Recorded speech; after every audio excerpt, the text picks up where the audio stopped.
रह रहे हैं। भेदभाव है आपकी बात में, भेदभाव है आपके हाल चाल में। क्या भेदभाव भाई? अरे 6 महीने से ये बालक आके भजन करता है, इसको दर्शन देती है, और हम जन्म जन्मांतर से मर गए तो भी दर्शन नहीं देते। हमारी चमड़ियाँ लटक गई, सब आंखों की पलकें देखिए सब नीचे आ गई, और चमड़ा हमारा सबका हाथी जैसा कठोर हो गया है। कोई कोई बैठा है बेचारा कि दीमक ने उसके ऊपर में मिट्टी पटा दी, मिट्टी पटाने के बाद में उसको मिट्टी की मूर्ति बना दी। ऐसे बैठे हैं जंगल में, हम तो सुन के आए हैं। क्या कारण है कि इसको आपने अंतर में दर्शन दिए और बाहर में दिए, और हमारी जिंदगी खत्म हो गई तो अपने कभी हाँ भी नहीं कहा।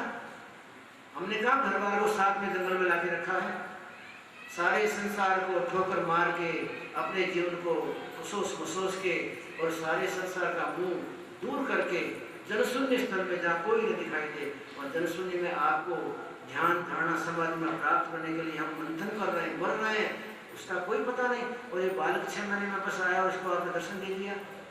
ये आपका पोता है ना, इसने दर्शन दिया आपने भेदभाव है। आपके लड़के मनु जी, मनु के लड़के उत्तानपाद, और उत्तानपाद का लड़का है ध्रुव। तीसरी पीढ़ी में आपके लड़के का लड़का हुआ, जब पोता हुआ ना आपका, इस पे आपको मोह है। और हम सब तो हैरान परेशान हो गए इसलिए आपको तो मोह कैसे होता है? ये भेदभाव नहीं है। फिर चला कोई भेदभाव है, भेदभाव है। भगवान ने कहा चलो इस ध्रुव को तो बाद में वरदान देंगे, इसको कहा बैठ जा बच्चे, चलो महात्माओं पर थोड़ी यात्रा करते हैं, जंगल में आगे चलते, वहां आपका जवाब देता हूँ। ये बालक घबरा जाएगा। विष्णु भगवान आगे आगे चलते हैं, मधुवन में ऋषि समाज पीछे चल रहा है। थोड़ी दूर गए, एक बहुत बड़ा पहाड़ जैसा दिखाई दिया हड्डियों का, उसमें और कुछ नहीं, उसमें अस्थि पिंजर से रखे हुए थे, कंकाल, आदमी के कंकाल थे, और ढेर बड़ा हुआ था। ऋषि मुनि महात्मा, और ये जो कंकाल आप देख रहे हैं ये आपका कंकाल है क्या? नहीं बाबू जी, हमारा कैसे होता है, मैं तो जिंदा हूँ, मरेंगे तो कंकाल होगा ना। तो किसका है जी? आपका है? मेरा भी नहीं है। आपका है जी? मेरा भी नहीं है। जिसने कहा था भेद है, भेदभाव है, भेदभाव है, कपट हो रहा है। सबसे पूछा आपका कंकाल है? नहीं, इतना कंकाल हमारे कहाँ से होते, हम तो जिंदे हैं ना अभी। तो किसका है? पता नहीं किसका है। तो मुझे पता है ये हड्डियों के कंकाल है ना, लाखों हजारों, ये ध्रुव के हैं। जब जब ध्रुव को जन्म मिला है तब तक उसने मेरे से साथ संबंध बांधा है, परमात्मा को याद करने के लिए अपनी जिंदगी को खत्म किया, शरीर छूट गया तो कंकाल पड़ गया है यहाँ पे। दूसरा जन्म मिला, फिर जन्म मिला तो मेरा भजन किया, फिर कंकाल इसमें गिर गया। ये कंकाल तो गिनो कितने हैं, इतनी जिंदगियां तुम्हारी हुई है, तो कहो ना मुझे, उसको आज ही मैं दर्शन देता हूँ अंतर्घट में। ध्रुव की तो बहुत बड़ी साधना है, बहुत बड़ा कोर्स किया है इसने। बाद में हम जो चर्चा करते हैं सही बात है, ना जन्म नावंते ज्ञान मानव प्रपद्यन्ते, बहुत ज़्यादा जन्मों का भजन जब संग्रहित होता है और उसके संग्रह का जब बहुत बड़ा भाव जगता है तो भाव विभोर परमात्मा प्रकट होते हैं। तुम्हारे भाव में कमी है भाई, इतना बड़ा कंकाल जब तुम्हारा बनेगा उसके पहले ही मैं तुमको मिलूंगा मैंने, लेकिन कंकाल तो खड़ा करो, फिर पहाड़ बनाओ। चुप हो गए ऋषि मुनि और चलते चलते अपने अपने कुटिया में घुस गए। भगवान वापस आए। ध्रुव से कहा, ध्रुव अब तुम अपने पिता के पास चले जाओ। तुम्हारे पिता को नारद जी ने जानकारी दी है कि ध्रुव को परमात्मा ने स्वीकार किया, मैंने तुम्हें स्वीकार किया है, तुम जाके राजा बनो। राजा बनने के बाद में तुम गृहस्थी जीवन जीवो, और तुम रहते गृहस्थी जीवन जीवोगे तो तुम्हारे प्रभाव से सदग्रस्त लोग सब भक्ति के अंदर प्रवृत्त होंगे। राजा जो भक्त होता तो प्रजा भी भक्त बनती है, यथा राजा तथा प्रजा, राजा जैसी प्रजा बनेगी। मैं चाहता हूँ कि तुम तो भक्त हो ही, तुम्हारी सारी प्रजा भक्त बन जाए, और अंतिम समय में तुम्हारा उद्धार तो हो ही, सारी प्रजा का उद्धार हो जाए। सबके भले के लिए तुमको राज सत्ता सौंपता है। महाराज क्यों मुझे भेज रहे हैं? परमात्मा में दृष्टि में जाऊंगा तो मेरा ज्ञान ध्यान वैराग्य सब लोप हो जाएगा, कुछ नहीं होगा। दृढ़ता से रहना, तब करते रहना। तब का मतलब शरीर में कष्ट सहन करते करते पति पत्नी जो परमात्मा की भक्ति करते तो ही है। दिन में 5 बार नाश्ता और 6 बार चाय और 7 बार कॉफी, वो तप नहीं है। कहाँ से क्या बनावा आ जाता है, आप कैसे डाल लेते हो? प्रश्न कराने अपने घर में शुद्धता से बनाइए, घर का बनावा खाइए खिलाइए। हम जैसा भूला भटका है तो उसको भी टुकड़ा कीजिए बेचारे को, उसको भी शुद्ध खाने को मिले। ये सारा चारों तरफ का बाजार का घसीट के कचरा क्यों नहीं डालते हैं? घर में गृहस्थी में रहते हुए पति पत्नी थोड़ा सा संकट सहन करें। 4 बजे उठना नहीं अच्छा लगता है, लेकिन संकट सहन करें थोड़ा। मन को मारना नहीं अच्छा लगता है, बार बार जीव है वो हमारी चटक मटक चाहती है, उसको थोड़ा रोके, कोई थोड़ा कष्ट सहन करना होगा। अच्छे अच्छे कपड़े पहनने को ठीक मन लगता है, क्या कपड़ों में रखा हुआ है, देह में तो जूना कपड़ा बन गया है, इसको भी छोड़ देना पड़ेगा। खाने पीने में, राग रंग में, व्यवहार त्यौहार में, बैठने में जिसकी सावचेती नहीं है उसका नाम तप नहीं कहलाता है। सब जीवन की हर क्रियाओं में सावचेत बन के जीवन जिए, उसका नाम तब थोड़ी है कि आप अग्नि जला के उसके सामने बैठ जाए तब हो गया। अपने जीवन में थोड़ा कष्ट सहन करें, जीव को जो मांगे सुने दे। संसार में सबसे बड़ा शत्रु जीव है, ये आपका इतना दुश्मनात्मक का काम करती है कि जिंदगी खत्म कर देती है, इसको इसका मांगा न दे। ध्रुव तुम जाओ संयम से जीवन जीना, तुम्हारे संयम को देख के तुम्हारी प्रजा भी संयम का जीवन जिएगी, और तुम्हारा हर गृहस्थी का घर पति पत्नी संयम से रहते हुए और तपस्या करते हुए अपने आप को कष्ट देते हुए नाम जपे, उसका नाम तप है। और कष्ट देते हुए नाम न जपे उसका नाम तप नहीं, उसका नाम हैरानी। कष्ट सहन करे और कष्ट में परमात्मा के नाम को जपे, उसका नाम तप होता है। इस तरह से करेंगे तो मुझे मंजूर है। नारद जी के कहने से उत्तानपाद महाराजा अपने लड़के को लेने के लिए बहुत बड़े हाथी को सजा के साथ में सारे प्रजाजन और उसी उद्वन में आए। ध्रुव को देखते ही दौड़े पिता, ध्रुव अपने पिता के पास दौड़ा। ध्रुव जैसे चरण में गिरना चाहता है, पिता ने उसको हाथ में ले लिया, उसका मस्तक सूंघा, आनंद की अश्रुधारा बह चली।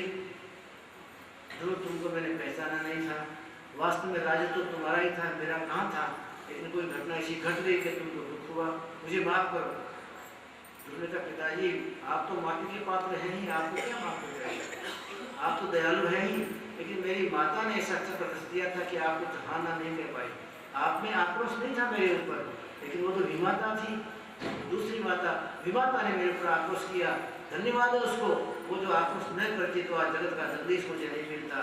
आपसे भी ज्यादा महत्व मेरी माता का है। भक्त किसका नाम, किसी प्राणी मात्र के दुख को देखे नहीं, उसके पाप को देखे नहीं, और हर प्राणी मात्र को उसके पाप में से माफी दे दे।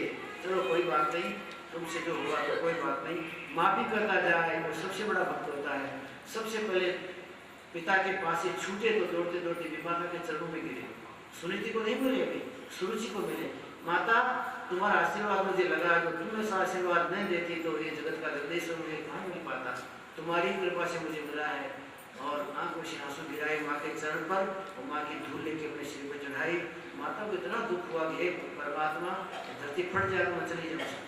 इस बालक को मैंने धुतकारा फटकारा तो आज चरण की धूली माथे लगाता है। कहता माता तेरी ही कृपा से सब हुआ है, देखो कितना खानदानी बालक है। और मेरे मन में कैसा अभाव रहा था, माँ को दुख हुआ। माता सुनीति की आंखों से आंसू धारा गिर ही रही थी, माता को मिले और ध्रुव सबको मिले, प्रजाजनों को, छोटे को बड़े को मिल के पिता के आगे से राज ग्रहण किया, राजगद्दी में राज खूब चलाया। उसके बाद में जब समय आया तो अपने पुत्रों को राज देके उत्तराखंड में चले गए। उत्तराखंड में उन्होंने एकांत में जीवन जीना शुरू किया। धीरे धीरे अपनी वृत्तियों को, बाहर से भटकती वृत्तियों को नाम के सारे इकट्ठा करते करते मन में लाकर समा दिया। अपनी छुट्टी हुई इंद्रियों को, पागल बनी हुई इंद्रियों को सावचेत करने के लिए अपने मन की ताकत से इंद्रियों को सावचेत किया। जिसका मन कच्चा उसकी इंद्रियां कच्ची, और जिसका मन पक्का उसका व्यवहार और इंद्रियां भी पक्की। इंद्रियां कहीं गड़बड़ नहीं करे, मन को पहले पक्का बनाइए। मन को पक्का बनाने के लिए ध्यान, धारणा और समाधि 3 क्रियाएं हैं, लेकिन मेरा मन कभी चक्कर में नहीं आता। और श्वासोश्वास में नाम के स्मरण से मन उस श्वास की नाम की स्मृति में लगता है तो वहाँ भी मन अटक जाता है। मन रूपी इस पशु को पहले बांधिए, इसको पंख नहीं है उड़ जाता है, इसको पैर नहीं है दौड़ जाता है, इसको कलेजा नहीं है फिर भी हमको खा जाता है, इसको मुंह नहीं है फिर भी सबको निकल जाता है। उर्बिन खुरबिन चरण चौंच बिन उड़न पंथ नहीं जाके रे, सब जब को वो खाए रहा है परख लो तुम ताको रे। एक प्राणी उसको परख, जिसको उड़ना पेट नहीं है फिर भी माने सबको खा खाते वाला अंदर कहाँ डाल लेता है। पेट में डाले तो डाल लिया कि भूख लगी खा गई। मन को पेट नहीं है फिर भी सबको खा जाता है, कहाँ डालता है कोई नहीं जानता। उर्बिन पेट नहीं है, खुरबिन पैर भी नहीं है, चरण चौंच बिन चौंच भी नहीं है, मुंह नहीं है, पंख नहीं है, जाके रे उन्हें तो पंख नहीं है फिर भी सारी सृष्टि खाए लिया है। तुम परखो उन्हें वाको रे, हे प्राणी उसको परख। ऐसा शत्रु तुम्हारे पीछे पड़ा है जिसके पैर नहीं, पीठ नहीं, पेट नहीं, माथा नहीं, मुंह नहीं, फिर भी सारे जगत को खा जाता है। इसीलिए संत महात्मा ने कहा इस मन को पहले पकड़ो, सबसे बड़ा दुश्मन है, सबसे बड़ा बैरी है। इसको नहीं जानोगे तो कौन जाने कब आपको हमको अंधेरे में गिरा देगा। अपने मन को परमात्मा के ध्यान से स्थिर किया, जब मन स्थिर हो गया और दिव्य बना तो उसी दिव्य मन से इंद्रियों को रोका गया। मन इंद्रियों की लगाम लगाता है जब शुद्ध बनता है, तो मन इंद्रियों को छूट देता है जब अशुद्ध होता है। तो मन ने इंद्रियों को लगाम लगा दिया। उसके बाद में परमात्मा के स्मरण करने से बुद्धि शुद्ध हुई, अपने सारी वृत्तियों को खींच के इंद्रियों में ले आए। इंद्रियों के बाद में इंद्रियों की शक्तियों को खींच के मन में प्रतिष्ठित किया और मन की शक्ति को ऊपर चढ़ा के बुद्धि में फिट किया और बुद्धि की शक्ति को ऊपर चढ़ा के प्राणों में समाविष्ट किया। प्राणों में समाविष्ट करते करते त्रिकुटी के अंदर में परमात्मा के ध्यान में प्राणों को लीन कर दिया। इंद्रियों की शक्ति मन में गई, मन की शक्ति प्राण में गई, प्राण की शक्ति बुद्धि में गई, बुद्धि की शक्ति परमात्मा में लीन हुई। तुरंत ही परमात्मा के अखंड मंडलाकार व्याप्त वेद चराचर दिव्य दर्शन हुए। दर्शन होते ही आत्म तत्व परमात्मा में लीन बन गया। इस मिट्टी के देह को छोड़ के परमात्मा के धाम में निवास किया। परमात्मा ने हमेशा के लिए उस ध्रुव की दिव्य आत्मा को उत्तर दिशा में उत्तराखंड में स्थित किया। उसको ध्रुव कार्य के रूप में आज भी हम सब जानते हैं। ऐसा महान दिव्य ध्रुव का जीवन रहा। सुखदेव महामुनि ने कहा परीक्षित, ध्रुव के जीवन की इस लीला को, ध्रुव के जीवन की दृढ़ भक्ति को और ध्रुव के जीवन की समापन लीला को, देह छोड़ने की प्रक्रिया को, तीनों को कोई प्राणी याद करेगा तो उसका बचपन, जवानी और बुढ़ापा तीनों सुधरेंगे। उसके जीवन में परमात्मा की भक्ति उतरेगी। वास्तव में छोटे बालक ने दिव्य भक्ति की है, वो बात बड़ी है ही, इसमें कौन मना कर सकता है। हमारे जीवन में भी ऐसी भक्ति उतरे, उतरने के बाद जीवन धन्य बने। आज आपके नाश्ता पानी का कुछ करना नहीं है क्या? 4 तो बज गए, मेरे पास नहीं आएगा मेरे पास घड़ी पड़ी हुई है। ध्रुव ने अपने आप को परमात्मा की कृपा से उत्तर दिशा में स्थित किया। आप भी अपने आप को परमात्मा की कृपा से उत्तर दिशा में स्थित कीजिए। उत्तर माने ऊंचाई की दिशा में, उत्तर वृद्धि प्राप्त करें भक्ति में, ज्ञान में, वैराग्य में, अपने जीवन को धन्य बनाए। इसी के साथ थोड़ा सा विराम ले लेते हैं कथा में, और विराम के साथ साथ आप थोड़ा फ्री हो जाइए और थोड़ा कोई सुंदर एक धुन का कोई उनको नमूना मिल जाए, इसको सुने और आपका नाश्ता पानी करने से वर्षित करना सदगुरु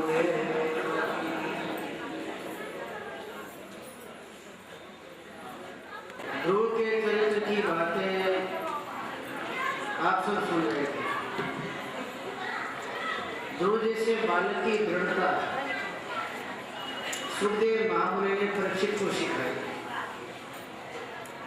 परीक्षित जो भजन में सावचेत रहता है उसको काल कभी नहीं मारता। जो भजन में और भगवान की भक्ति में गफलत करता है उसको काल मारता है। मनुष्य जीवन हरदम सावचेत रहने के लिए मिला हुआ है। जो कोई व्यक्ति इसमें आलस्य, प्रमाद, ढीलापन बरतता है उसकी जिंदगी में काल का सामना करना पड़ता है। परीक्षित, तुमको काल नहीं खाएगा। मेरी वाणी में अमृत तो है, लेकिन मेरी आंख में भी अमृत बसा हुआ है। कल अपने चर्चा की थी, भगवान की एक आंख में ज्ञान है, दूसरी आंख में वैराग है। ज्ञान और वैराग दोनों मिलते तो अमृत बनता है अनुभूति का। मेरी आंख में अमृत है सुखदेव। अगर तुमको तक्षक नाग काट भी लेगा और मेरी दृष्टि वहां गिराऊंगा तो अमृत से तुम्हारा जीवन मौत के मुंह से निकलेगा। तुम चिंता नहीं करना, तुम निश्चिंत बन के परमात्मा के चरित्रों को सुनते जाओ। मुझे तक्षक नाग काटेगा इस बात को भूल जाओ। जब तक मेरी उपस्थिति है तब तक तुमको तक्षक नाग नहीं काट सकता। जब मैं यहाँ से चला जाऊंगा तब तुम्हारे ऊपर किसी का प्रकोप होगा। लेकिन मैं चाहता हूँ मेरी हाजिरी में ही, मेरी उपस्थिति में ही तुम्हारी आत्मा परमात्मा मिल जाए। सच्चा गुरु वो है जो अपने शिष्य की आत्मा को परमात्मा के साथ मिला दे। हमारी जिंदगी में वैधव्य है, विधवापना है। आत्मा स्त्री है, परमात्मा इसका पति है। जिंदगी भर से आत्मा रूपी स्त्री परमात्मा रूपी पति से मिलने के लिए भटक रही है, जन्म जन्मांतर में आकांक्षा जगा रही है, लेकिन ऐसा कोई कारीगर नहीं मिला, ऐसा कोई ब्राह्मण नहीं मिला जो आत्मा परमात्मा को, पति पत्नी को मिला दे। आत्मा और परमात्मा जिस दिन मिल जाएंगे उस दिन आपका हमारा जीवन धन्य बनेगा। सबसे बड़ा जीवन का ध्येय तो यही है कि जन्म जन्मांतर से माया के कुचक्र में पड़ी आत्मा परमात्मा के चरणारविंद में जाए। आत्मा वधू बने, बहू बने और परमात्मा रूपी दूल्हा उसको शादी करने के लिए आए। ये घटना इस देह में घटती है। आत्मा 9 दरवाजों में से निकल के चढ़ती है ऊपर त्रिकुटी तक और परमात्मा का चैतन्य ब्रह्मांड से उतर के आता है त्रिकुटी तक। जीव शिव का मिलन, आत्मा परमात्मा का मिलन, अपने जीवन की धन्य क्षण। ऐसे धन्य क्षण कभी नहीं होते। वो क्रिया प्रहलाद ने की, वो क्रिया गोपिकाओं ने की। परमात्मा कृष्ण उनके मालिक थे, गोपिकाएं उनके ऊपर जीवन कुर्बान करने वाली वधू के रूप में उनकी आत्माएं थी। किसी ने संपर्क नहीं कराया, लेकिन गर्गाचार्य नाम के गुरु जी ने गोपिकाओं का और कृष्ण परमात्मा का दोनों का ब्रह्म संबंध कराया और गोपिकाएं धन्य धन्य बन गई। हमारे ऋषियों ने, मुनियों ने गोपिकाओं नमस्कार किया। गोपिकाएं दधि मंथन करने वाली ग्वालिनी नहीं थी।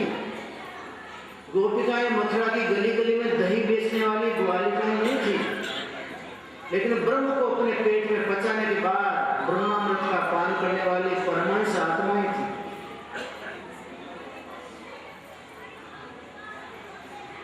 गोपिकाओं को वेदव्यास ने नमस्कार किया है।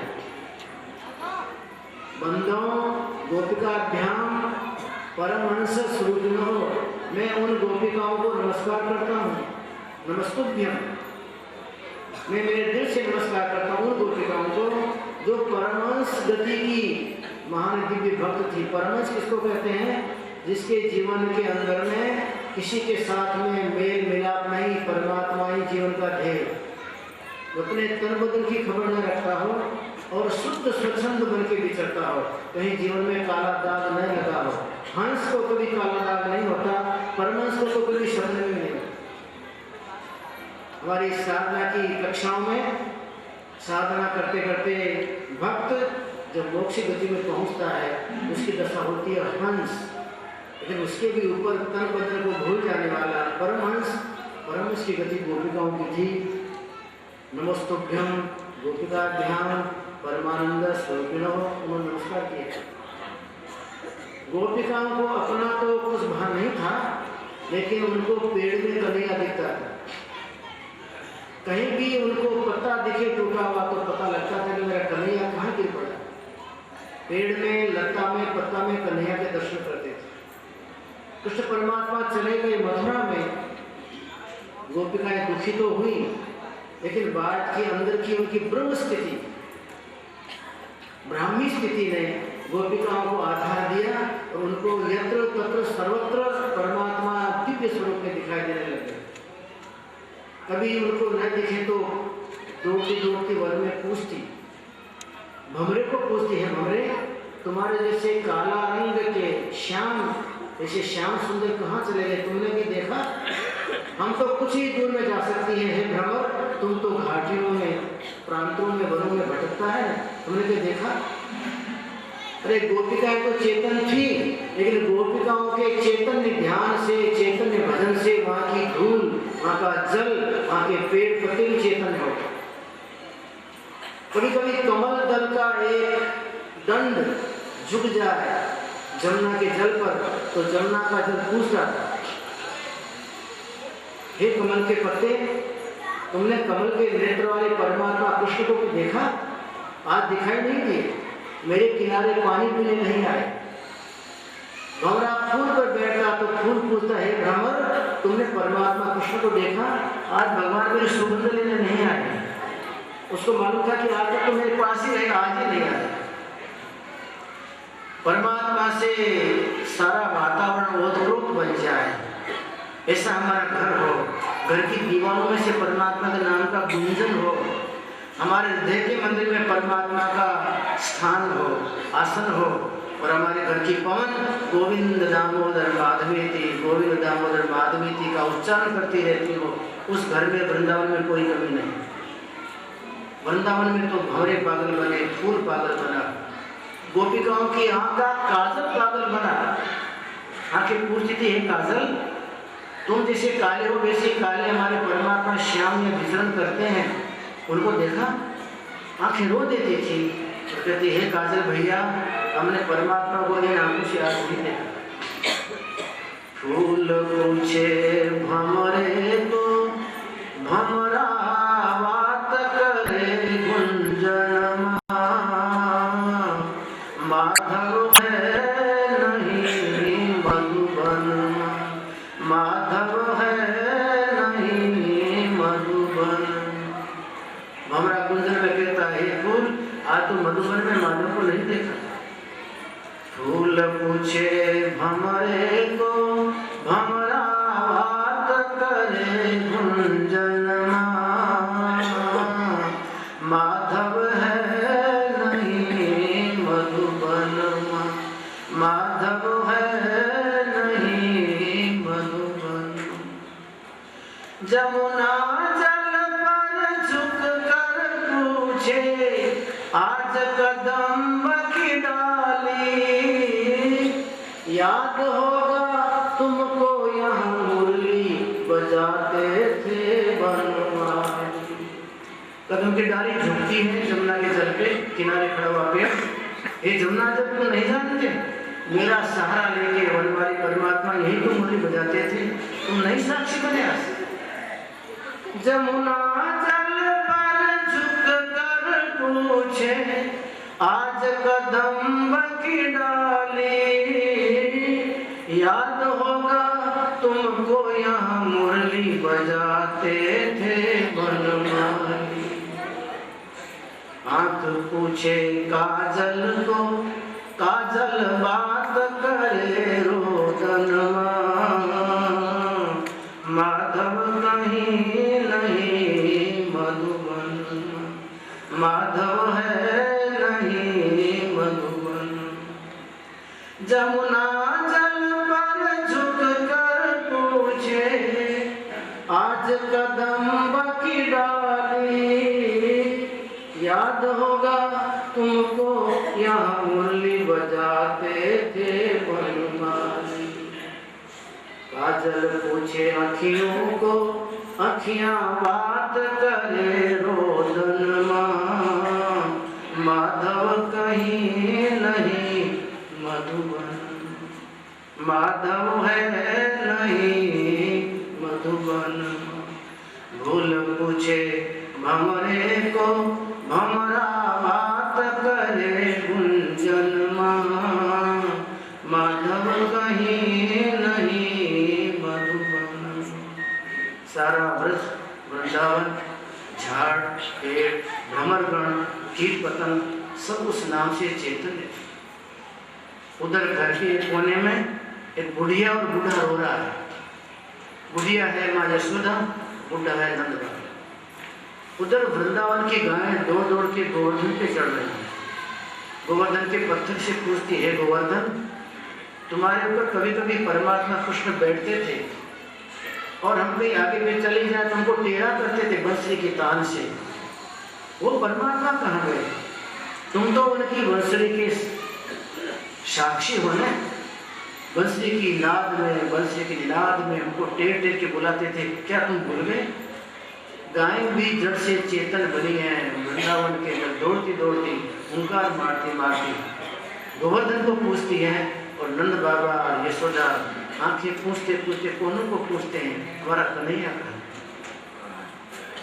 वृंदावन की गायें चलकर गोवर्धन को पूछे नंद यशोदा छुपके कोने बैठ के अखियां पोंछे। वृंदावन की गायें दौड़े और गोवर्धन को पूछे। नंद यशोदा छाने कोने बैठ के अखियां पोंछे। गोपिया पूछे ग्वालों को, ग्वाले बात करे क्रंदन मां। माधव कहीं नहीं मधुबन, माधव है नहीं मधुबन। गोपियां पूछे ग्वालों को, ग्वाले बात करे क्रंदन मां। माधव है नहीं मधुबन। फूल पूछे भमरा को, भमरा बात करे रोदन मां। माधव है नहीं मधुबन। एक दिन ऐसा बना जब मधुबन में परमात्मा नहीं थे, तो वो बात ऐसी थी। उस दिन परमात्मा अपने स्मृतियों को खींच के गर्गाचार्य महामुनि के पास में उनकी दोनों आंखों से त्याग वैराग पीने के लिए उनके आश्रम में चले गए थे। बाकी तो मोहन परमात्मा वृंदावन की रेती में, वृंदावन की स्मृति में, वृंदावन की आह्वानित गोपिकाओं में घुल मिल गए थे। मानव दिव्य जीवन ध्रुव का परमात्मा को तन बदन में प्राप्त करने के बाद देह उसने छोड़ा। इसकी परंपरा में बड़े बड़े राजा हुए। उसी परंपरा में एक वेद नाम का राजा हुआ। पिता का नाम था अंग महाराजा। अंग महाराजा तो शांत थे। पहले हमारे राजा महाराजा भजन करते थे और भजन ध्यान करने के बाद योग साधना में सफल होते तब राज करते थे। आज के जो राज्याधीश हैं, बिना भजन के, बिना ध्यान के, बिना योग के बैठे, इससे हमारा सत्यानाश हो रहा है। पहले के राजा ध्यान भजन में पारंगत होने के बाद राजनीति संभालते थे, अपनी प्रजा को भी योग साधना सिखाते थे। यथा राजा तथा प्रजा का परंपरा स्थित था। अंग राजा नियमशील थे। उन्होंने शादी नहीं की। महात्माओं के चरणों में रह के जीवन व्यतीत करूंगा, क्या राजरानी हो तो ही राजा कहलाता है? मैं एक व्यक्ति ऐसा हूं, बिना राजरानी के राजा बनूंगा। शादी नहीं की। मृत्यु देव की एक दीकरी, एक लड़की थी मृत्यु देव की, उसका नाम था सुनीता। उससे कोई शादी नहीं करता था।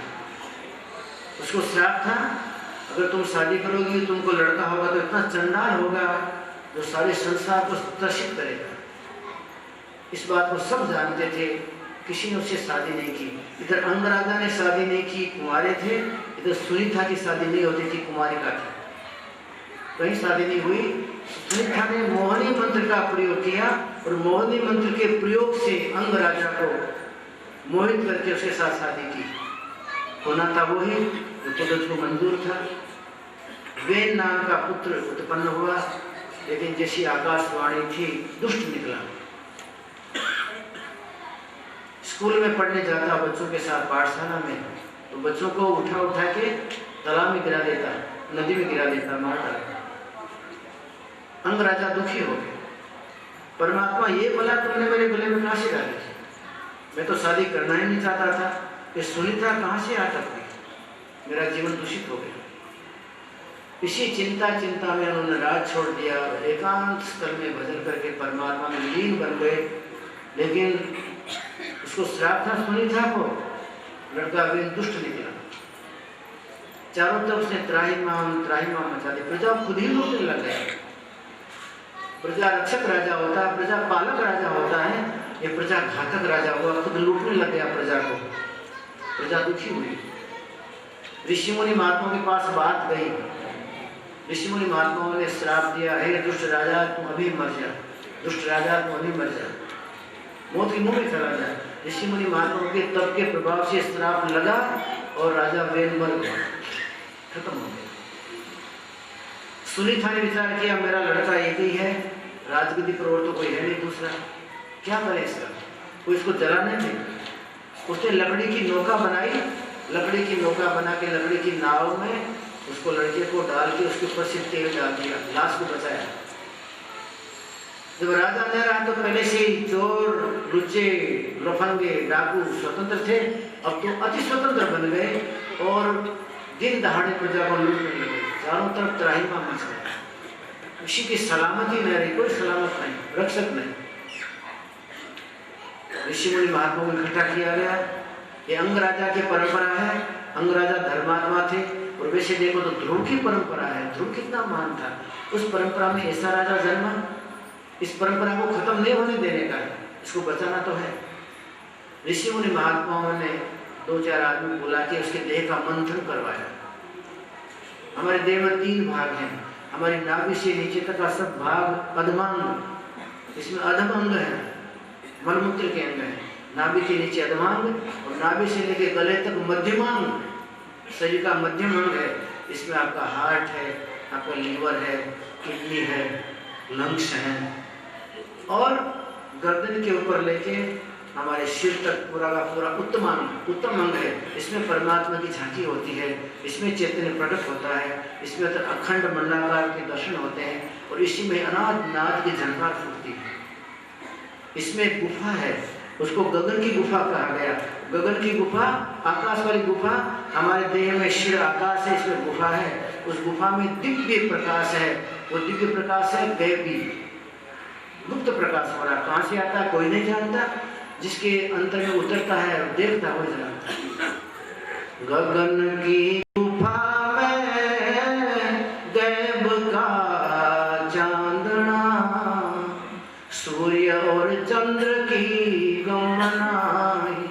आपके मस्तक में गगन है, उस गगन में गुफा है, गुफा में गुप्त प्रकाश हो रहा है, उस प्रकाश के आगे चंद्रमा फैल, सूर्य फैल। गगन की गुफा में गैब का चांदना, सूर्य और चंद्र की गमनाई। रात और दिन वहाँ कछु नहीं पाइए, ज्ञान की लहर के समुद्र माई।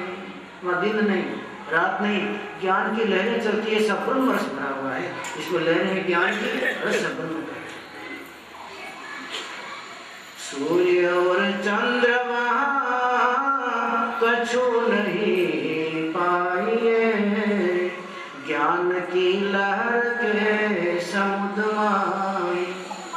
सदा आनंद दुख द्वंद्व व्यापे नहीं, और पूर्णानंद भरपूर देखा। योग की अनुभूति है, जिसके शरीर के ऊपर सिर है, इस अनुभूति को सभी कर सकते हैं। ये किसी के बाप की ठेकेदारी नहीं कि उसने किया मैं नहीं कर पाऊंगा। सदा आनंद दुख द्वंद्व व्यापे नहीं, और पूर्णानंद भरपूर देखा। कहे कबीर गुरु प्यारे की कृपा से, त्रिपुटी बीच दीदार देखा।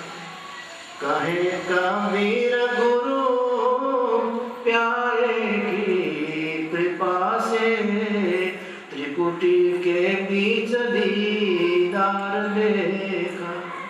इस गगन की गुफा में और गैब का चांदना, सूर्य और चंद्र की गमना।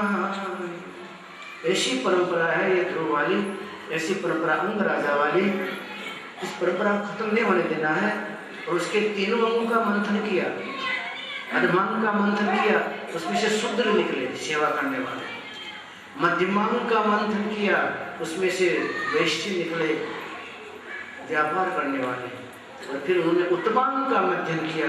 उत्तमांग का मध्यम करने से उसमें स्त्री पुरुष का जोड़ा निकला। पुरुष था वो, उसका नाम रखा ऋषियों ने पृथु, स्त्री का नाम लिखा अर्ची। अर्ची और पृथु नाम का जोड़ा निकला, वो साक्षात परमात्मा का अवतार था। विष्णु भगवान की 24 अवतार में पृथु अवतार है। अर्ची लक्ष्मी का अवतार थी, पृथु विष्णु भगवान के अवतार थे। उन्होंने अपनी प्रजा को सुख शांतिमय बनाया, अपनी प्रजा को धन्य धन्य बनाया।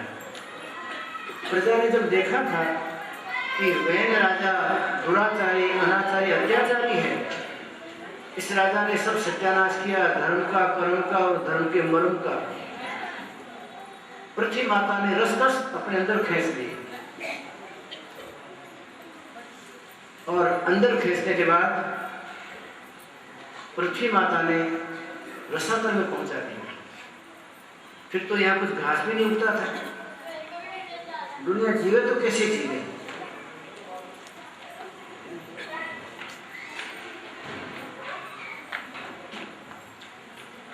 पृथु महाराजा ने, राजा थे, अपना धनुष बाण चढ़ाया, इस पृथ्वी के पेट को चीर डालूंगा।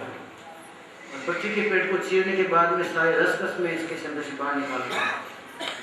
इसलिए सब वनस्पति कहाँ खोड़ा गया, खेती बाड़ी का क्या होगा?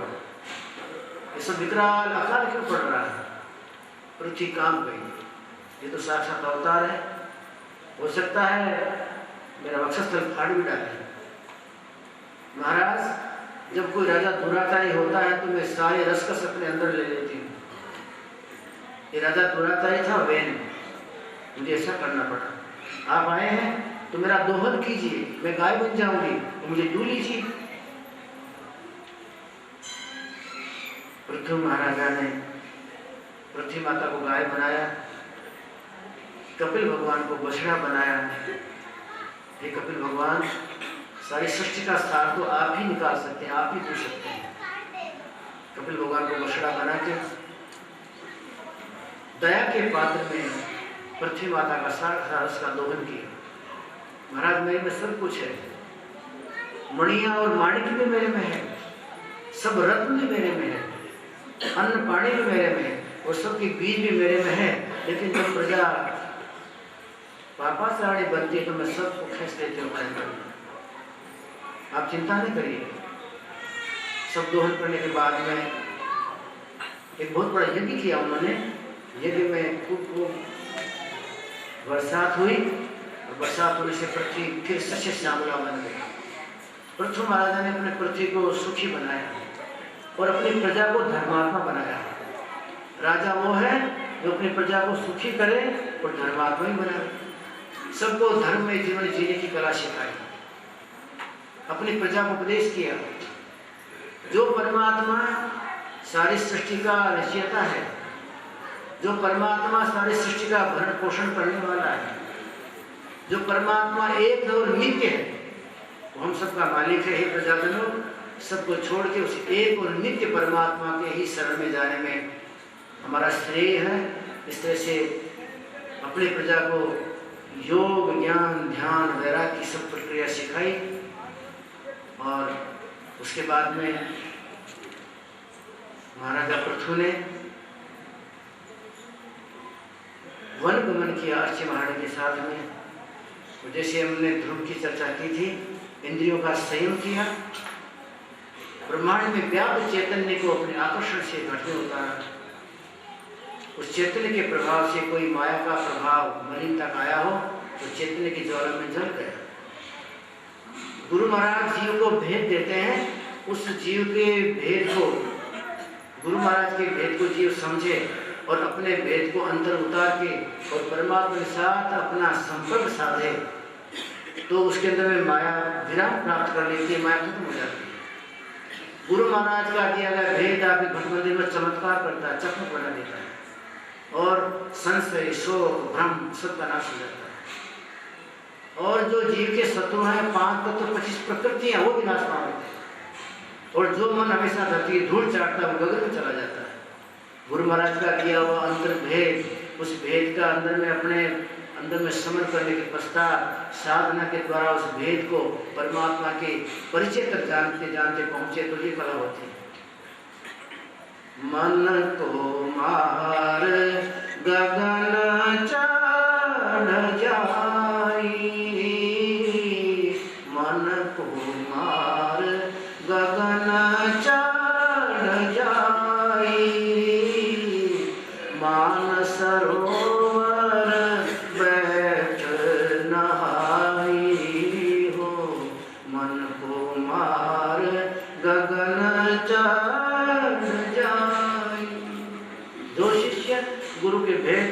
अवतार के ब्रह्मा में प्रकट करता है, माया के कलमश, माया के मल जल जाते हैं, मन स्वच्छंद बनता है, मन ठिकाने ठहर जाता है और गगन मंडल में जाके मन मानसरोवर में स्नान करके हंस बन जाता है। जन्म जन्मांतर का कौवा मन हंस बन गया और जन्म जन्मांतर का कौवा मन मांस खाने वाला अब मोती चुनने लग गया, जीवन धन्य बन गया।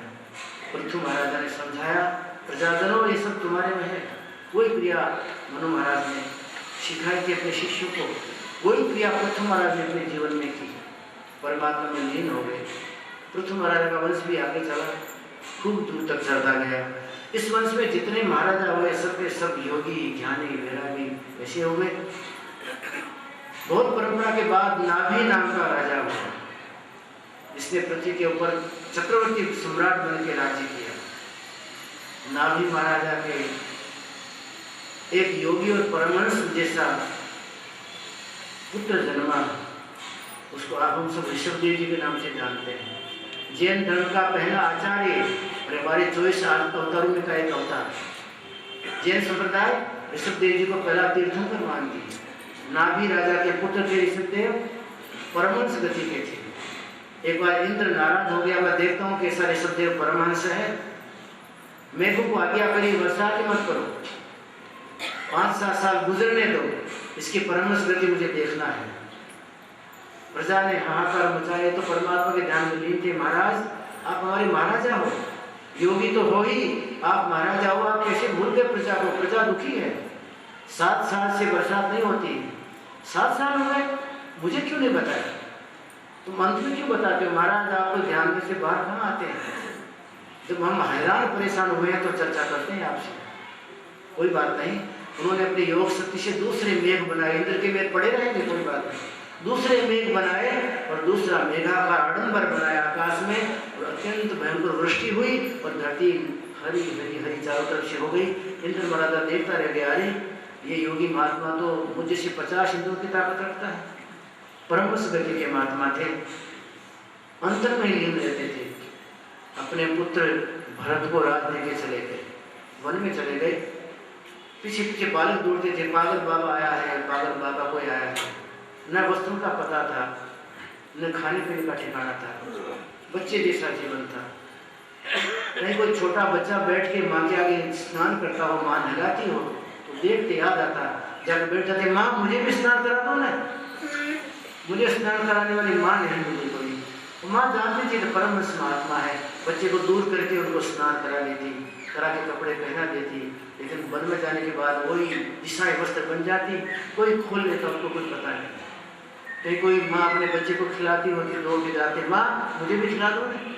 वो माता उनके मुंह में 2-4 कौवे देके उनको तृप्त करती और अपने साड़ी के छोर से मुंह पहुँच देती, जिससे बच्चे का पहुँचा जाता है। इन महापुरुषों को तो कहाँ पता है, घटना देख के उस घटना का थोड़ा सा अंदर में स्वरूप बनता था, फिर परमात्मा में लीन बन जाते थे। ऐसा जीवन हमारे भारत के अंदर में जीने वाले महापुरुष हुए हैं, और हीन से हीन जीवन जीने वाले भी हम हुए हैं। किसी की रोटी को छीन के हमको कोई देर नहीं, आज किसी पेट पर किसी का लात मारते हमको कोई देर नहीं, और किसी का सत्यानाश भी करना और हमारा काम बनता तुरंत कर देते। ऐसे नीच दशा के भी हम पैदा हुए हैं आज अपने कुल कुटुंब का मुंह काला करने के लिए, और ऐसे परमहंस भी हुए जिन्होंने हमारे भारत को उजला बनाया। ऐसे महापुरुष जिन पे हमको गौरव है, उनका नाम लेते हमारी छाती धन्य धन्यता अनुभव करती है।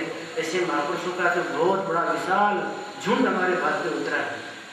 प्रार्थना करते हैं परमात्मा से कि परमात्मा इन महापुरुषों का दिव्य जीवन भागवत तक ही सीमित क्यों रह गया, भागवत के बाहर निकले और ये दिव्य जीवन फिर हमारी प्रजा के अंदर में प्रशस्त हो, और सबके सब कोई जड़ भट्ट बने, कोई योगीराज बने, कोई उद्धव बने, कोई मैत्रेय बने, कोई विदुर बने, और फिर आपकी क्यारी भक्ति की लहलहाट करे। ऐसी भावना जगती है। जब परमात्मा सुनेगा तब होगा। आप भी प्रार्थना कीजिए, प्रार्थना बहुत बड़ा गुण है। परमात्मा सुनेंगे और वातावरण तो दिव्य होना ही चाहिए। ये कलुषित वातावरण कब तक चलेगा? इसको कब तक सहन करेंगे आप? कब तक जिएंगे इसमें? इस जीवन से आपको कभी हैरानी परेशानी नहीं होती? इससे हैरान नहीं हो जाते होंगे? प्रार्थना कीजिए। तो परमात्मा तो प्रार्थना को पहले सुनता है, पुण्य का काम बाद में करता है। वन में चले गए, वन में भयंकर आग लगी। बड़े बड़े वन होते हैं और बांस के पेड़, बांस के तने आपस में हवा से रगड़ करते हैं, घिसते हैं, और हवा से रगड़ होती है, उनमें चिंगारी छूटती है। वो चिंगारी नीचे गिरती है तो घास उस चिंगारी को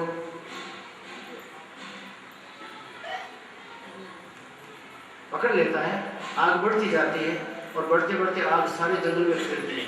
उसको दावानल बोलते हैं। जंगल में आग लगती है, उसका नाम दावानल।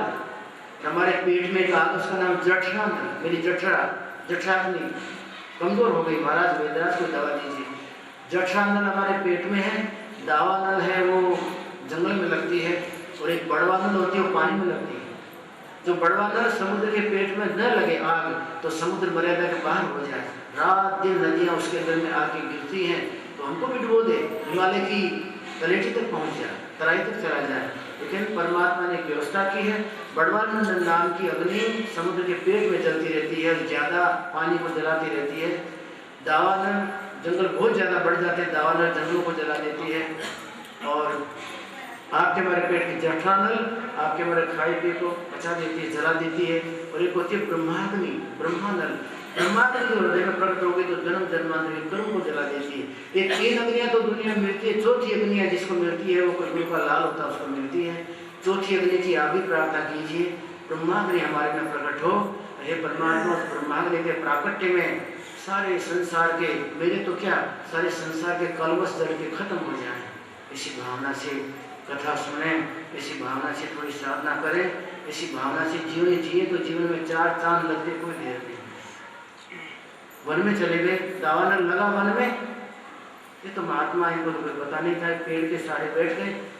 लेकिन चारों तरफ जंगल में आग लगने से मृग, व्याघ्र, पशु पक्षी, कीट पतंगे सब हैरान हो गए, और ऐसी जगह ढूंढने लगे जहाँ कोई आग न लगी हो। लेकिन ये महात्मा जहाँ बैठे थे वहाँ 5-5 कोस में कहीं भी आग नहीं लगी थी, न पूर्व में, न पश्चिम में, न उत्तर में, दक्षिण में, चारों तरफ एक घेरा बन गया। उस घेरे को सलामत देख के सब पशु पक्षी कीट पतंगे दौड़ते दौड़ते आए, इनके पास आकर बैठ गए। वहाँ अग्नि नहीं आई। कीट पतंगों को तो कोई बिल चाहिए जिसमें घुस जाए, तो कोई कीड़ा, कोई पतंगा दौड़ते दौड़ते नाक में घुसता था, कोई पतंगा कान में घुसता था, कोई मुंह में घुसना चाहता था। इन महात्मा ने देखा है पतंगे दिल समझ के शायद घूम रहे हैं कि हम बच जाए। उन्होंने अपनी लंगोटी खोली और लंगोटी को मुंह के ऊपर बांध लिया, और बांध के इसको कान तक बांध दिया, तो न कान में, न नाक में, न मुंह में कोई कीड़ा नहीं जाए, कोई मर नहीं जाए बेचारा, इस भाव से। और ऐसे बड़े बड़े शरीर छोड़ते। कुछ दिन बाद में उस क्षेत्र के राजा को पता लगा कि मेरे राज्य क्षेत्र के जंगल में आग लगी है, लेकिन शांत पड़े तब देखने जाऊंगा कहाँ क्या नुकसान हुआ, कौन जल गया। कोई बेचारा बच भी गया, आधा जला बुना तो उसको ले आया। यदु नाम के राजा के जंगल में आग लगी थी। जब आग शांत पड़ी तो राजा आया, देखता है कि महामुनि बैठे हैं और चारों तरफ सारे पक्षी पशु बैर भूल गए हैं और आग के डर से बैठे हुए हैं, शांति ले रहे हैं। एक महात्मा है, वे छोड़ दिए उन्होंने और मुंह के ऊपर में कपड़ा बांधा हुआ है। उसको तो क्या मालूम इस महात्मा ने कैसे कपड़ा बांधा है। वो जीव पतंग अंदर में जाते थे तो नाक मुंह और कान तीनों को ढक लिया था। लंगोटी पर थी, दूसरा कपड़ा होता तो बांध लेते, लंगोटी था कुछ था नहीं, बांध लिया। उसने देखा इस महापुरुष की कृपा से, इस महापुरुष की सत्ता से, इनके प्रभाव से चारों तरफ देखो इतनी एरिया में आग नहीं लगी। महापुरुष को धन्यवाद है, इसको मैं गुरु बनाऊंगा। जिस गुरु के कृपा के प्रसाद से मेरे इतने जंगल में आग न लगी, 5-5 कोस चारों तरफ, और ये कीट पतंग और सारे पशु पक्षी निर्जीव निर्दोष सब बच गए हैं। इन महात्मा की कृपा से ना, धन्यवाद है महात्माओं को, इनको गुरु बनाऊंगा और इनका संप्रदाय चलाऊंगा। इनके संप्रदाय में जो साधु बनेगा तो उसको भी इसी तरह से मुंह बांधना पड़ेगा, नाक बांधना पड़ेगा, कान बांधना पड़ेगा। उन्होंने नाक कान बांधे थे, मुंह बांधा था, बराबर था, वो ढकने के लिए बांधा था। अब की जो परंपरा है तो परमात्मा ने क्यों बांधे हमको पता नहीं, लेकिन परंपरा पहले से चली है। ये परंपरा खूब लंबी चली। इन्होंने अपने पुत्र को राज दिया था। पुत्र ने समझा कि मेरे पिता मुझे इतना बड़ा भारत का राज देके चले गए तो शायद जंगल में राज सत्ता से ज्यादा लाभ होगा, ज्यादा आनंद होगा, तो चले गए ना। भरत राजा बहुत समझदार था, ज्ञानी था। भरत राजा ने ऐसा समझ के और अपने पुत्र को राज दिया और वन में चला गया। वन में वहाँ गंडकी नदी के किनारे जाने के बाद तपस्या शुरू कर दी। तपस्या करते करते सूर्य को जल देते थे। इसी जल के देने के अंदर में कहीं से बहता हुआ एक मृग का बच्चा, हिरण का बच्चा आया, इनके हाथ में आया। मृग श्रावकों बड़ी मृग के श्रावक को देखा, ये तो जल का जीव तो नहीं है, इसके 4 पैर हैं, मुंह लंबा, 2 कान है, ये तो कोई पृथ्वी का जीव है। देखा दूर एक मृग का टोला, मृग का झुंड दौड़ता जाता था, शेर पीछे दौड़ता जाता था। उसमें कोई मृगी ऐसी रही जिसको गर्भ पक गया होगा, 9 महीने पूरे हो गए होंगे। शेर से बचने के लिए नाला पार करने को कूदी, छलांग लगाई, छलांग लगाते वो किनारे तो जा पड़ी, लेकिन मर गई और बच्चा पानी में मर गया। उस बच्चे का मालिक कौन? बच्चे का क्या होगा? बस उस बच्चे की सेवा में लग गए और ध्यान भजन क्रियाक्रम में छूट गए। हमारे शास्त्र बोलते हैं दया तो करिए किसी पर, लेकिन दया करते करते अपना धर्म नहीं छोड़िए। धर्म और दया दोनों को मिलाइए तो सोना और सुगंध होगा। और दया तो परमात्मा करने वाला है, और हम क्या बचाएंगे किसी को? जिसने जन्म दिया वही बचाता है। आप कीड़ी को पानी में से निकालने के बाद जिंदगी में उसके पीछे दौड़ते हैं क्या? कहाँ गई, क्या खाया बेचारे ने, कहाँ रहेगी, कोई नहीं दौड़ता। इसी तरह प्राणी को बचा के उसको फिर छोड़ दीजिए जंगल में, क्योंकि जंगल का प्राणी है। अपने ध्यान भजन को छोड़ दिया। एक दिन वो मृग का बच्चा जंगल में दूर चला गया, जड़ भर उसके पीछे पीछे गए, बच्चा कहाँ गया, बच्चा कहाँ गया, साथ साथ खेलता था, कभी गोदी में कूद जाता था। मोह हो गया, भक्ति ध्यान भजन छूटा। मोह बलवान है, सब पापों का मूल है, उसको लेके दौड़े। मृग के बच्चे तुम कहाँ गए? तुमको कोई व्याघ्र खा गया क्या? कोई सिंह खा गया क्या? कोई चीते ने फाड़ दिया क्या? चिंता चिंता में दूर दूर चलते गए। और जेठ का महीना था, भयंकर गर्मी थी, पानी पीने को मिला नहीं। मृग के बच्चे को याद करते करते कहीं जंगल में गिर पड़ी, मर गए। हमारे शास्त्र बोलते हैं मरण काले या मति साधती, मरते टाइम में जैसी मति होती है, मरते टाइम में जो आपको याद आता वही गति बन जाती है। मृग के बच्चे को याद करते करते मर गए, तो मरण काल में मृत्यु रही मृग के बच्चे की। तो बाद में जन्मे किसी मृगी के यहाँ बालक बन के मृग का बच्चा। लेकिन हमारे शास्त्र बोलते हैं भक्ति का बीज जो किसी समर्थ गुरु ने डाल दिया हो, तो किसी योनि में, किसी देश में, कहीं भी जाइए जल थल में, भक्ति का बीज आपको जागृत रखेगा, खो नहीं जाएगा।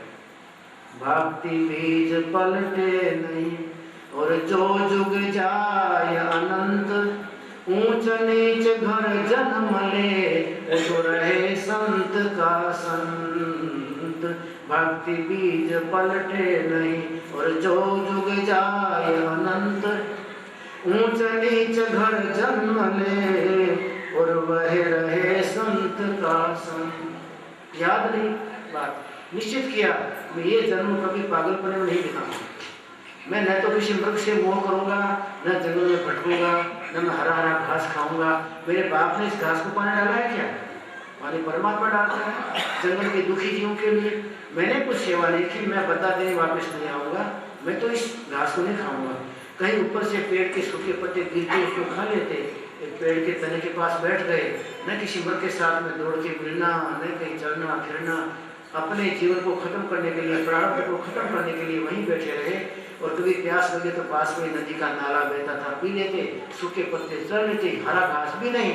और परमात्मा चिंतन करते करते दिन को छोड़ दिए। हे परमात्मा मुझे नर दे दीजिए, मैं आपकी भक्ति करना चाहता हूँ, मुझे ये मृग की देह कहाँ पे दे दी? परमात्मा ने कहा भाई तो तुमने मांगी थी, हमने कहाँ दी? मरते टाइम में बुद्धि को शुद्ध नहीं रखेंगे और बुद्धि में आपके घर के पात्र जो घूमते रहेंगे, तो उसी घर के पात्र के रूप में वापिस आएंगे, मनुष्य देह तो नहीं मिलेगी। घर की चिंता करते करते, बालकों की, पत्नी की, पुत्र की चिंता करते करते मर गए, तो मनुष्य जीवन तो भजन के प्रताप से मिलता है। वो घर मिलेगा, उसमें चूहे बन के आएंगे। बार बार पिंजरा रखिए, बार बार पकड़िए और बार बार चूहे को छोड़िए, वापिस में आ जाता है। किसी घर की बहू को देखने को मिले कि बड़ा मोटा चूहा है, इसको बार बार पिंजरे में पकड़ के छोड़ के आती हूँ, फिर आ जाता है, तो समझना मेरा दादा ससुर होगा। इसने घर में चिंता रखी होगी और घर की चिंता ही चिंता में मर गया तो बेचारा आया, उसको रहने देना घर में, उसको मारना काटना बाहर में छोड़ना। मरने के बाद घर की चिंता करने वाला चूहा बनता है। हमारे शास्त्र बोलते हैं धन की चिंता करने वाला सर्प बनता है, कहते जन्म जन्मांतर तक सर्प बन के किसी के घर के खजाने में बैठा रहता है। कभी कभी घर की चिंता वाला कुत्ता बनता है, उसको डंडा मार मार के भगा दीजिए तो भी कुत्ता जाएगा नहीं वहां से। वो क्या समझता है, मेरे बच्चे भी छोटे हैं और ये बेचारे समझते नहीं हैं, ये पागल दिन भर तो कमाते हैं, रात को सो जाते हैं, रात को कोई चोर आ जाएगा तो चोर सब ले जाएगा लूटा हुआ, तो मेरा पैदा किया हुआ है। वो कुत्ता रात को चक्कर मारता है घर के चारों तरफ, और सवेरे एक टुकड़ा रोटी का मिलता है, ज़्यादा अंदर आ गया तो डंडा भी मिलता है। वो समझता मेरा घर है, अरे मैंने बड़े ध्यान से प्रेम से बनाया है, मुझे जैसे अच्छा लगे वैसे मैंने पर्दे लगवाए, मुझे अच्छा लगा वैसा मैंने इसका रंग करवाया, अच्छी लगी वैसी टाइल्स मैंने डलवाई, मेरे को 2 कदम तो आने दो। बनाता बनाता बेचारा मर गया, भोग नहीं सका, भोगने को आता तो बहू डंडा मारती है। ऐसा कुत्ता जो तुम्हारे डंडे मारने के बाद भी न जाए और टुकड़ा खा के बेचारा दूसरे घर में खा के आने बैठेगा तुम्हारे यहाँ, तो मानो तुम्हारा दादा परदादा ससुर होगा, उसको बचाना, उस पर दया करना। मरण काले या मति सा गति, मरते टाइम में जैसी वृत्ति ऐसी गति होती है। परमात्मा से प्रार्थना करते करते गुजरे तो एक ब्राह्मण के घर में बालक बने। जब भरत ने निश्चित किया कुछ भी हो जाए मैं कहीं सावचेत नहीं बनूंगा, होशियार नहीं बनूंगा। जगत में होशियार पकड़े जाते हैं, मैं बोलूंगा भी नहीं, बोलूंगा तो माँ कहेगी रही मेरा बच्चा तो अच्छा बोलता है जी, बड़ा मीठा बोलता है, तो अच्छा बोलो पप्पा पप्पा, पप्पा बुलाएगा तो बोलो मासी, फिर बोले चाची, सिर्फ दुनिया भर की मुझे कहानी सुनाएगी, मुझे दुनिया भर की पढ़ाई पढ़ाएगी, मेरा ब्रह्म तत्व तो भूल जाऊंगा। जानबूझ के उन्होंने बोलना ही नहीं रखा, जन्मे तब से पढ़े गए। पिता ने देखा कि धीरे धीरे लड़का होशियार होगा, उनको जहाँ बैठा रहे थे बैठे रहते, कहीं जाते आते नहीं, खिला देते तो मुंह खोल तो खोल देते, मुंह बंद कर तो मुंह बंद कर देते, चल पानी पी लेते। अरे परमात्मा मेरे घर में पत्थर तुमने कहाँ से डाल दिया, और कहीं पहाड़ नहीं मिला आपको, जंगल नहीं मिला, मेरे घर में ही डाल दिया। खूब उसका पिता ध्यान रखते थे, पिता का तो मुँह होता ही है बच्चे पर। 5 साल का बच्चा हुआ तो अपने बड़े बच्चों के साथ उसको भी यज्ञोपवीत दिया गया, जन्म उसको दी गई। बच्चे तुम ब्राह्मण बना, वेद का पाठ पढ़ना, हम ब्रह्मस्मी बोल, लेकिन बच्चा कुछ नहीं बोला, जहाँ तक बोलोगा तो पकड़ा जाऊंगा। फिर कहेंगे मंत्र याद कर, फिर कहेंगे कर्मकांड याद कर, अरे फिर तो फंस जाऊंगा मैं, मुझे तो बचना है इस दुनिया में, मुझे गठरी नहीं बांधनी है पाप की, मैं गौसागर में डूबूंगा नहीं, संसार भरे डूबे में आर पार चला जाऊंगा, बोलूंगा नहीं, चुप रहे। 11 साल के हुए, 12 साल के हुए, पिता खिलाते पिलाते रहे, खाए पीवे, उठाओ तो बड़ा उठो, उठ जाए, बैठ जाए, फिर हिलना नहीं, मर भी जाए तो पानी नहीं मांगे। पिता को चिंता होती रही, पानी की प्यास लगी होगी। पिता के मरने का समय हुआ तो कहा तुम 2 भाई बड़े हो ने, इसको मेरा स्वरूप मान के इसकी सेवा करना, इसको खिलाने पिलाने की चिंता करना, तुम दोनों को सारा घर सौंप देता हूँ, लेकिन ये कृपा का पात्र, तुम्हारा दया पात्र, इस पर दया करना। ऐसा कह के पिता गुजर गए। भाई तो दया क्या कोई किस पे करता है, ज्यादा दया तो भाभियां करती रहने वाली। कहा एक पत्थर मेरे लिए लाए थे क्या, मैं तुम्हारी पत्नी बन के आई, उस पत्थर की सेवा कौन करे, इसको कहीं खेत में डालो ले जाकर, खेत है ना तुम्हारे। उन्होंने कहा ठीक तो है, अपने खेत में फसल होती है और सवेरे चिड़ियाँ आती हैं, खेत में जहाँ फसलें होती हैं सवेरे चिड़ियों का ढूंढ टूट पड़ता है और शाम को ठंडी टाइम में टूट पड़ता है। तो झाड़ पेड़ के ऊपर एक डब्बा खाली पीपा लगा दिया, उस पीपे में डोरी लटकाई, उस पर डंडा बांध दिया, उसके डंडे के साथ डोरी लटका के इनको पेड़ के नीचे बैठा दिया, हाथ में डोरी दे दी। देखो जब चिड़ियाँ दौड़ती दौड़ती हमें चकचक करती और जब फसल को नुकसान करे तो डोरी खींचना, डोरी खींचने से डंडा खींचेगा, पीपा को लगेगा, टन टन की आवाज़ होगी, भग जाएगी चिड़िया। तुमको कुछ नहीं करना, बस खाली डोरी खींच दिया करो, डंडा बच जाया करेगा, चिड़िया भग जाएगी और तुम्हारे लिए यहाँ टिफिन आएगा। टिफिन हो दोनों टाइम आता था। चिड़िया आती तो देखते कि मैं तो इस जिंदगी में पाप बांधने नहीं आया, मैं कर्म से स्वच्छंद बनने आया हूँ। ये चिड़िया बेचारी खाए, मैं इनके पेट की पट्टी बांधूँ, मैं क्यों बांधूंगा, मैं तो कर्म नहीं बांधूंगा, किसी को खाना तो खाए, परमात्मा का सारा साम्राज्य है। चिड़िया डब्बा देखती तो कुछ बेचारी डर के मारी भक्ति तो कहते डरो मत चिड़िया, ये खेत परमात्मा का है, तुम भी परमात्मा के हो ना, खाओ परमात्मा की चिड़िया, परमात्मा का खेत, खाओ ये चिड़िया भर भर के, खेत भी उसी का है, तुम भी उसी के हो ना, पेट भर के खाओ, कोई चिंता नहीं। चिड़ियों ने देखा तो अच्छा वक्त मिला, 2-4 दिन बाद में आए, देखा सारे के सारे वो भुट्टे खाली पड़े थे। अरे मूर्ख दुष्ट, तुमने सत्यानाश कर दिया हमारे खेत का, तुम जो पहले कहता मैं नहीं करूँगा, तुम कोई हाथ नहीं रखते थे, तुम यहाँ रहे, न डंडा खींचा, न डोर खींची, न आवाज़ हुई, चिड़िया सब खा के चले गई, तुम तो पत्थर है, फिर से काम नहीं होगा, आदमी रख दी। फिर जहाँ क्यारी में पानी जाता है वहाँ खड़ा किया, देख एक क्यारी जब पानी से भर जाए उसको तोड़ के दूसरी क्यारी में पानी डालने देना, वो भर जाए तो उसको बंद करके तीसरी में डालने देना। फिर ऐसा ना हो कि पानी भर जाए तो उसको तोड़े में पूरा पानी बह के चला जाए कहीं जाके, इतना तो करेगा ना, तुमको रोटी मिलेगी। रात को उधर पानी चल रहा है और इधर उधर फंस को खड़ा कर दिया, खेत में पानी चलता है।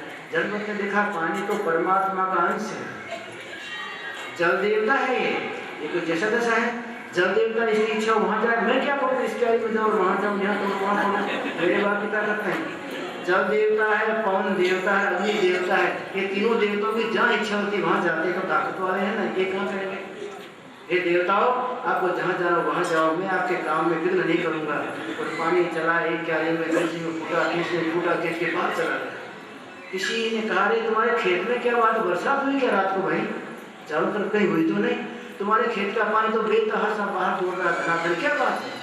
दौड़े, अरे उस मूर्ख ने कहीं क्यारी को पानी पिलाने के बाद बंद नहीं किया होगा, दूसरे में नहीं छोड़ा होगा।